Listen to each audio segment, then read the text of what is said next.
I'm Jennifer Crockett. I'm the executive director of the Liberty Theater, and I have been at the theater now for about 9 years.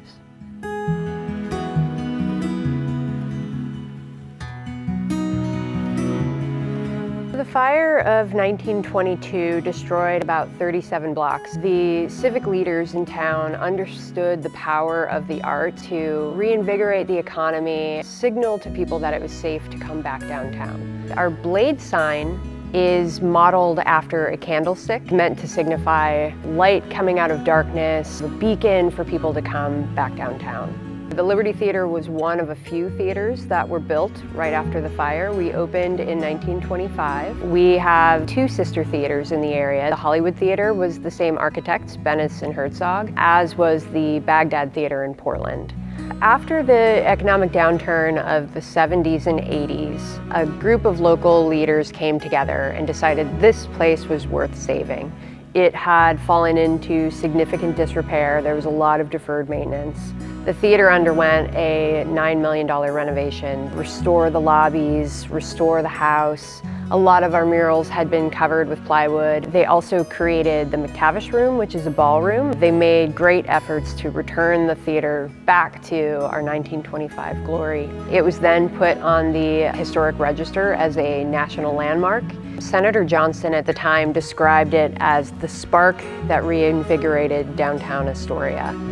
Our renovation spurred the renovation of the Hotel Elliott, several buildings downtown. The breweries started coming, Fort George Brewery. In 2024, we underwent a significant exterior renovation and rejuvenation. We had several seismic cracks that ran horizontal. The roofs needed to be addressed. Significant water had been coming in. We had been operating under the assumption that the roof had just reached the end of its lifespan. It had actually reached the end of its lifespan 10 or 20 years ago. So we took the opportunity to address all of the cracks, repair a lot of the wood rot around the building, put 2 new roofs on the complex, received all new windows on the second floor. So for the first time in 100 years, the community around us is seeing what the Liberty looked like in 1925, which is really exciting. We have, for the first time, a maintenance and repair plan, so we know how to avoid getting into this situation in the future.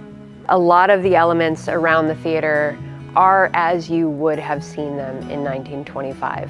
The theater throughout the years has always tried to work with the community and react to whatever's happening in the economy around us. Our main goal was to make sure that we didn't lose any arts organizations during COVID. We've started the North Coast Performing Arts Alliance. A lot of the local performing arts organizations still rent our stage throughout the year. Even though we do more than 100 shows a year, really at the heart of our mission are all of the local organizations. You will see just about everything on our stage. Stunt dogs, jumping through hula hoops, Lyle Lovett, tribute bands, comedy. We partner with a lot of the diversity organizations, our schools. Our programming is often described as a little irreverent, and I like that. We don't lean too heavily into one thing, so that we can have a little bit of everything.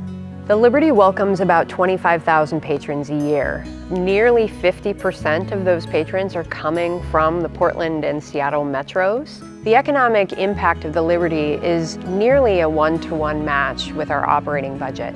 For every dollar that is given to us, nearly a dollar goes into our immediate community around us. We have lots of big plans for our future. We are in the planning phase for a future capital campaign. Finally address some of the limitations of our stage. The 100-year-old Grand Drape, it's no longer safe to open and close while anyone is on stage. We need rigging. Currently, we're not able to fly anything, so we can't really do theatrical productions. We have 2 very rickety staircases.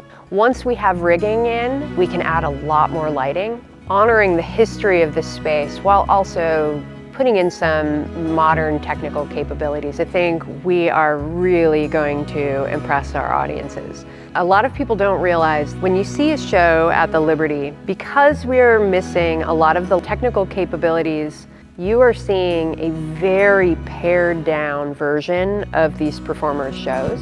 Once we are able to truly put these shows and present them on our stage, it's really going to be a surprising moment for our audiences. Our community has really shown up for us in a way that makes us and the Liberty feel loved. We really try to meet our mission as a gathering space, first and foremost, trying to be accessible and welcoming and create a sense of belonging at the theater. I think you get that small town vibe at the Liberty, even when you're seeing a big show.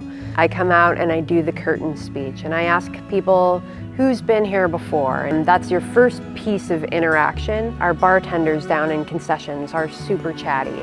Patrons are constantly coming up to us and just being chatty. And I think when you are in a larger area and you're going to see a show, it feels a lot less personal than it does when you come to a venue that has 630 seats. I'm betting that you feel like you live here.